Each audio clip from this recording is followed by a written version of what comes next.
Hi ladies, I'm Neghar from Girls Gone Strong, and today I'm going to show you how to do one of my favorite yoga arm balances, Bakasana or crow pose.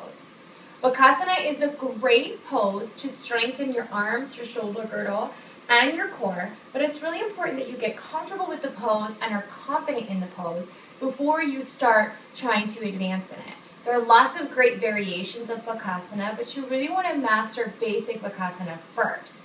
I'm going to show you a couple different ways to get in the pose, but I want you to remember that this is your practice. So trying to ease into the pose while maintaining the breath is best, and making sure that you're not forcing yourself into poses that your body isn't necessarily ready for, okay? So the first way I'm going to show you to get into Bakasana is from a deep squat. So make sure you're nice and warm first, because your hips are going to need to be really open in order to get into this pose. So we're going to start in a nice deep squat, making sure that the heels are on the floor. We're going to place those elbows right in between the knees and just kind of get comfortable here first.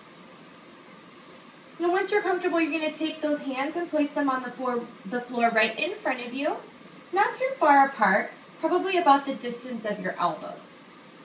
Making sure that the fingers are open and hands are grounded. Now we're going to just rock forward and get comfortable with moving the weight forward onto the hands, little by little. Really helps to keep the gaze outward, almost looking up into the back of your head, as opposed to looking down, because that's going to encourage you falling down. So getting comfortable rocking forward, and then we're going to place the knees on the back of the arms, and maybe one by one, just lifting one foot and then the other, getting comfortable with being balanced up on the hands. When you're ready, lifting up one toe. If you feel really comfortable, lift up the other toe, bringing those toes as close together as you can.